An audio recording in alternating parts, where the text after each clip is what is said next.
বন্ধুরা, গত পর্বে আমরা দেখেছিলাম যে একটি অজানা ভাইরাস ছড়িয়ে পড়ার কারণে পৃথিবীর প্রায় সব মানুষ মারা যায়।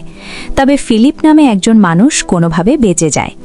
সে অন্য জীবিত মানুষদের খোঁজে চারদিকে ঘুরে বেড়ায়, কিন্তু কাউকেই না পেয়ে সে খুব হতাশ হয়ে পড়ে এবং আত্মহত্যা করার সিদ্ধান্ত নেয়। ঠিক তখনই সে একটি পাহাড়ের আড়াল থেকে ধোঁয়া উঠতে দেখে। ফিলিপ দ্রুত সেখানে যায় এবং জানতে পারে যে ক্যারল নামে একজন মহিলা এখনও বেঁচে আছেন। ফিলিপ ক্যারলকে তার বাড়িতে নিয়ে আসে, কিন্তু ফিলিপের অদ্ভুত আচরণ আর অবিরাম বকবক ক্যারলকে বিরক্ত করে। তাই সে ফিলিপকে বলে যে সে অন্য একটি বাড়িতে থাকতে চায়। একদিন ক্যারল ফিলিপকে জানায় যে তাদের দেখা হওয়াটা কোনো কাকতালীয় ঘটনা নয়, বরং এর একটি উদ্দেশ্য আছে। সেই উদ্দেশ্য হল পৃথিবীর জনসংখ্যা আবার বাড়ানো। প্রথমে ফিলিপ এই প্রস্তাবে রাজি হয় না, সে স্পষ্টভাবে অস্বীকৃতি জানায়। কিন্তু পরে সে নিজেকে বাধ্য মনে করে এবং শেষ পর্যন্ত রাজি হয়ে যায়। এরপরে ফিলিপ আর ক্যারল বিয়ে করে এবং একসঙ্গে থাকতে শুরু করে। কয়েকদিন সবকিছু ভালোই চলতে থাকে, কিন্তু একদিন তাদের সঙ্গে মেলিসা নামে আরেকজন মহিলার দেখা হয়। মেলিসা দেখতে খুব সুন্দর, তাকে দেখেই ফিলিপ তার প্রতি আকৃষ্ট হয়ে পড়ে। সে মেলিসাকে কাছে পাওয়ার জন্য নানা চেষ্টা করতে থাকে, যদিও সব চেষ্টাই ব্যর্থ হয়। এমনকি মেলিসাকে খুশি করার জন্য সে নিজের দাড়িও কামিয়ে ফেলে। একদিন ফিলিপ আর মেলিসা একসঙ্গে বসে বিয়ার পান করছিল। তখন মেলিসা নেশাগ্রস্ত অবস্থায় ফিলিপকে বলে, আমি অনেক দিন ধরে একা আছি, আমি ক্লান্ত হয়ে পড়েছি, আমার কিছু চাহিদা পূরণ করতে চাই। এই কথা শুনে ফিলিপ খুব খুশি হয়। সে মনে করতে শুরু করে যে হয়তো মেলিসাও তার সঙ্গে তার বিয়ের রাত কাটাতে চায়। এই ভাবনা থেকে ফিলিপ ক্যারলের কাছে গিয়ে বিবাহ বিচ্ছেদের কথা তোলে, কিন্তু ক্যারল এতে রাজি হয় না। সে বলে যে সে কারো অনুভূতিতে আঘাত দিতে চায় না। ঠিক এই সময় আমরা দেখি একটি অডি গাড়ি শহরের দিকে আসছে। গাড়ির যাত্রী শহরের বাইরে ফিলিপের লাগানো সাইনবোর্ডটি দেখে, যেখানে লেখা ছিল যে একজন মানুষ এখনও বেঁচে আছে। সাইনবোর্ডটি দেখে সে শহরের দিকে এগিয়ে আসে। সেই রাতে তারা তিনজন মিলে পার্টি করে। পার্টির সময় ক্যারল মেলিসাকে বলে যে বিয়ের আগে ফিলিপ তাকে বলেছিল পৃথিবীর শেষ মহিলা হলেও সে তার সঙ্গে বিয়ের রাত কাটাবে না। কিন্তু তারপর ক্যারল বলে, আমি জানি না কিভাবে, কিন্তু 2 দিন পরেই আমরা বিয়ে করেছি। ঠিক তখনই তাদের পানীয় শেষ হয়ে যায়, তাই ক্যারল আরও পানীয় কিনতে বাইরে যায়। ক্যারল যাওয়ার সময় ফিলিপ মেলিসাকে জিজ্ঞেস করে, তুমি যে কথা বলেছিলে আমি বিয়ের রাত কারো সঙ্গে কাটাতে চাই, এই কথাটা তুমি কি ভেবেছিলে? মেলিসা উত্তর দেয়, আমি নেশার ঘরে কথাটা বলেছিলাম। তুমি কি এটা ক্যারলকে বলেছ? ফিলিপ বলে, না, এই কথাটা আমাদের মধ্যেই থাকবে। এতে মেলিসা খুশি হয়। এরপর ক্যারল পানীয় নিয়ে ফিরে আসে। সে মেলিসাকে জানায় যে ফিলিপ আর তাকে এখন তাদের বিয়ের রাতে যেতে হবে, কারণ পৃথিবীর জনসংখ্যা বাড়ানোর দায়িত্ব তাদেরই। এই কথা শুনে ফিলিপ বিরক্ত হয়ে যায়। সে ক্যারলকে জিজ্ঞেস করে, তুমি মেলিসাকে এসব কথা কেন বললে? ক্যারল তাকে উপেক্ষা করে বলে, চলো কাজে নেমে পড়ি, আমাদের অনেক বাচ্চা দরকার। পরের দিন ফিলিপ তার খেলনা বন্ধুদের সঙ্গে বসে কথা বলে। সে বলে, দেখো বন্ধুরা, আমি সত্যিই জনসংখ্যা বাড়াতে চাই, কিন্তু যদি আমি ওই 2 মেয়েকে একসঙ্গে গর্ভবতী করতে পারি তাহলে কাজটা আরও দ্রুত হবে।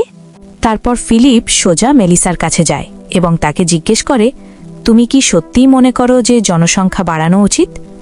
মেলিসা বলে, হ্যাঁ, মানুষের জনসংখ্যা অবশ্যই বাড়ানো উচিত। কিন্তু ফিলিপ এই কথার ভুল মানে করে। সে খুব খুশি হয়ে লাফাতে লাফাতে ক্যারলের কাছে ফিরে আসে। সে বলে, আমার প্রিয়, আজ আমার মাথায় একটা নোংরা চিন্তা এসেছে। জনসংখ্যা বাড়ানোর জন্য আমাকে মেলিসাকে গর্ভবতী করতে হবে। সে এই কথাটা এমনভাবে বলে যেন সে মেলিসার সঙ্গে বিয়ের রাত কাটাতে মোটেও আগ্রহী নয়। কিন্তু ক্যারল ইতিমধ্যেই বুঝে গেছে যে ফিলিপ আসলে মেলিসার সঙ্গে ঘনিষ্ঠ হতে চায়। তাই সে স্পষ্টভাবে বলে, আমি তোমাকে মেলিসার সঙ্গে দেখতে চাই না। ফিলিপ উত্তর দেয়, তুমি তো নিজেই বলেছিলে তুমি যত বেশি সম্ভব সন্তান চাও, কিন্তু যখন তারা বড় হবে তখন কি হবে? তুমি কি চাও তারা সবাই নিজেদের মধ্যেই বিয়ের রাত কাটাক? এই কথা শুনে ক্যারল কিছুটা চিন্তায় পড়ে যায়। সে ফিলিপকে একটু সময় দিতে বলে। ফিলিপ বলে, হ্যাঁ, আমাদের ভাবা উচিত যে আমাদের বাচ্চারা একে অপরের সঙ্গে থাকবে নাকি মেলিসার বাচ্চাদের সঙ্গে থাকবে। মেলিসার নাম শুনে ক্যারল জিজ্ঞেস করে, তুমি কি ইতিমধ্যেই তার সঙ্গে এই বিষয়ে কথা বলেছ? ফিলিপ বলে, না, আমার তার সঙ্গে কথা বলার দরকার নেই, আমি যে কাউকে নিতে প্রস্তুত। এই কথা শুনে ক্যারল রেগে যায়। সে বলে, আমি সব বুঝতে পারছি, সে যেই হোক বা তুমি যেই হও, তুমি শুধু তার সঙ্গে মজা করতে মরিয়া। এখনই আমার বাড়ি থেকে বেরিয়ে যাও। এই কথা বলে সে ফিলিপকে বাড়ি থেকে বের করে দেয়। তারপর সে মেলিসার কাছে যায় এবং ফিলিপের সব কথা তাকে বলে দেয়। ঠিক তখনই মেলিসা ফিলিপের কাছে এসে জিজ্ঞেস করে, তুমি ক্যারলকে কি বলেছ? ফিলিপ বলে, আমি তোমাকে নিয়ে কিছুই বলিনি। মেলিসা রেগে গিয়ে বলে, তুমি তাকে সব বলে দিয়েছ। আমি তোমাকে আগেই বলেছিলাম আমি নেশার ঘরে এসব বলেছিলাম। আর তুমি জানো ক্যারল আমাকে কি বলেছে? আমি চাইছিলাম তোমাকে তার কাছ থেকে দূরে রাখতে। ফিলিপ বলে, দাঁড়াও, আমি আগে ভাবতে চাই আমি ঠিক কি বলেছি। কিন্তু মেলিসা তাকে অভিশাপ দিয়ে সেখান থেকে চলে যায়। সেই রাতে ফিলিপ দুজনকেই শান্ত করার চেষ্টা করে। সে বলে, দেখো, আমি ভুল করেছি। তোমাদের দুজনের কাছেই এই কথা বলা আমার উচিত হয়নি। কিন্তু ক্যারল আর মেলিসা কেউই তার কথা শোনে না। টানা 4 ঘন্টা ধরে ক্ষমা চাওয়ার পর অবশেষে তারা তাকে ভেতরে আসতে দেয়। ক্যারল বলে, আমরা দুজনেই এই বিষয়টা নিয়ে অনেক ভেবেছি। আমরা সিদ্ধান্ত নিয়েছি যদি আমরা সত্যিই জনসংখ্যা বাড়াতে চাই তাহলে কেন আমরা আমাদের বিয়ের রাতটা মেলিসার সঙ্গেও কাটাবো না? এই কথা শুনে ফিলিপ অবাক হয়ে বলে, দেখো বন্ধু, এখন আমাকে নিয়ে মজা করো না। ক্যারল শান্তভাবে উত্তর দেয়, না, আমরা সত্যিই ভেবেছি। আমি চাই না আমাদের বাচ্চারা একে অপরের সঙ্গে জড়িয়ে পড়ুক। আমাদের বাচ্চারা মেলিসার বাচ্চাদের সঙ্গে থাকলে ভালো হবে।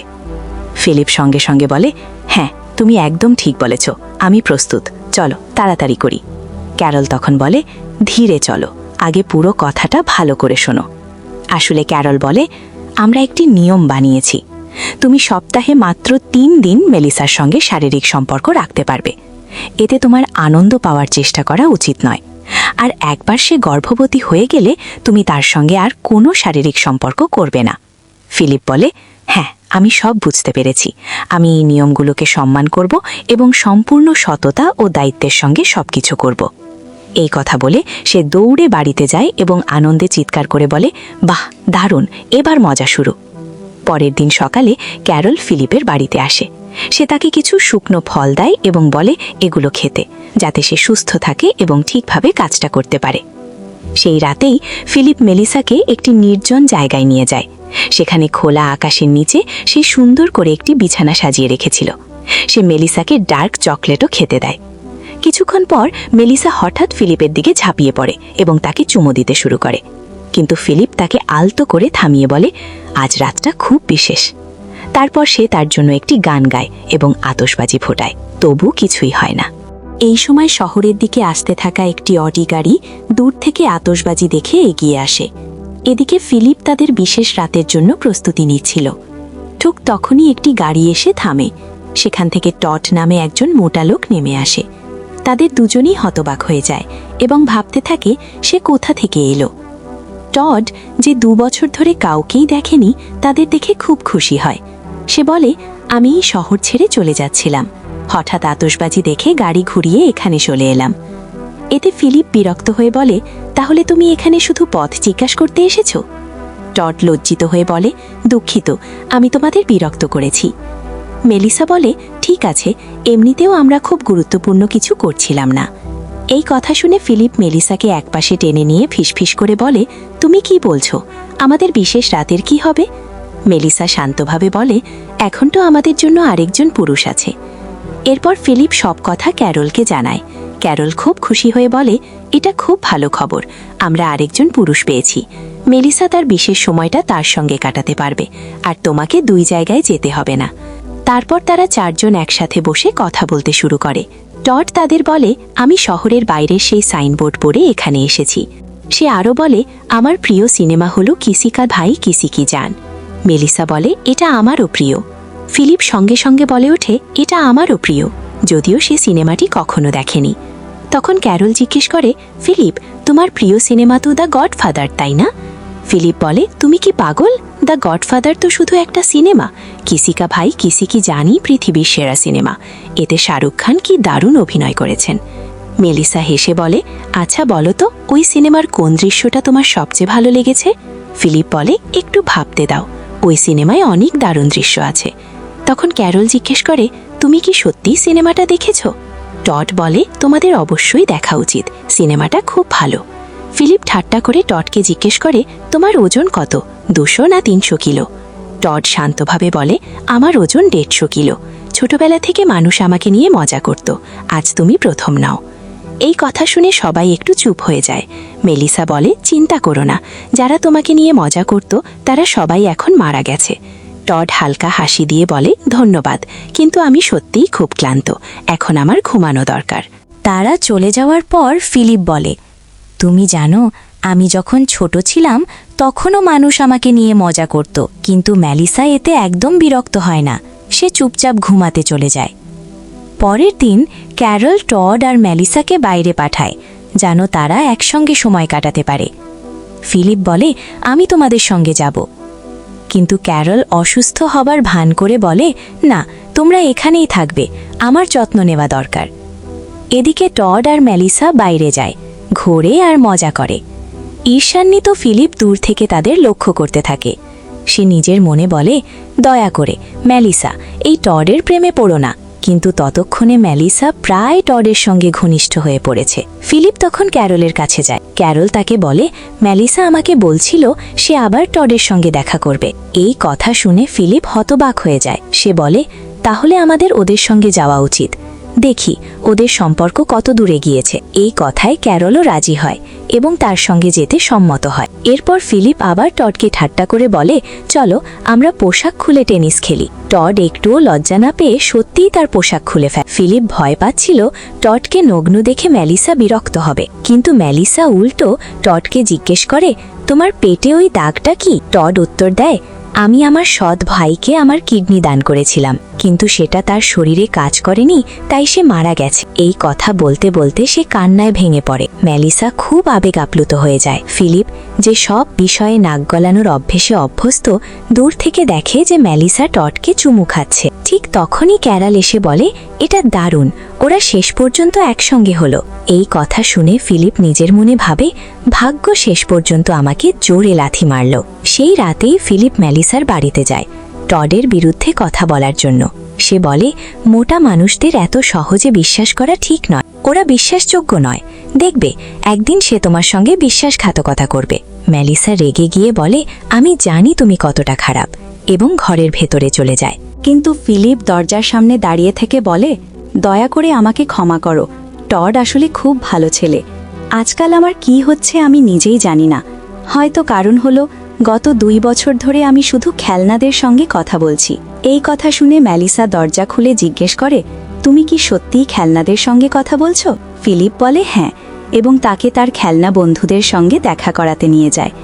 মেলিসা তখন বলে, আচ্ছা সত্যি করে বলো, তোমার প্রিয় সিনেমা কোনটা? ফিলিপ বলে, আমার প্রিয় সিনেমা দ্য গডফাদার। মেলিসা জিজ্ঞেস করে, তাহলে তুমি ওখানে আগে মিথ্যা বলেছিলে কেন? ফিলিপ বলে, আমি জানি না, হয়তো কারণ হলো আমি সবসময় তোমার মতো একটা মেয়েকে চাইতাম। তারপর সে বলে, কিন্তু আমি কি পেলাম? এই পচা করলা ক্যারল। তোমার সঙ্গে আমার কি কোনো সুযোগ আছে? মেলিসা স্পষ্টভাবে বলে, একদম না। তারপর ফিলিপ কথা ঘুরিয়ে বলে, যাই হোক, আমি ক্যারলের জন্য এই কথাগুলো ভেবেছিলাম, তোমার কেমন লেগেছে? মেলিসা বলে, পারফেক্ট। পরের দিন ফিলিপ তার সুইমিং পুলে মলত্যাগ করছিল। তখন ক্যারল এসে বলে, তোমার পুল থেকে সারা পাড়ায় দুর্গন্ধ ছড়াচ্ছে, তোমার মল থেকে ভয়ঙ্কর গন্ধ বেরোচ্ছে। কিন্তু ফিলিপ পুল পরিষ্কার করতে রাজি হয় না, কারণ সে সেখানে মলত্যাগ করতে পছন্দ করে। এরপর সে টডের সঙ্গে দেখা করতে যায়। টড বাইরে বসে কফি খাচ্ছিল। ফিলিপ জিজ্ঞেস করে, গত রাতে তোমার বাড়ি থেকে অনেক শব্দ আসছিল, ভেতরে কি হচ্ছিল? টড বলে, আমি মেলিসার সঙ্গে সারা রাত কাটিয়েছি। এই কথা শুনে ফিলিপের খুব খারাপ লাগে, কিন্তু সে খুশি হওয়ার ভান করে। ঠিক তখনই মেলিসা এসে টডকে ভেতরে ডাকতে ডাকতে বলে, ভেতরে এসো, আমি তোমাকে সাহায্য করব। ফিলিপ বলে, আমি তোমাকে সাহায্য করব।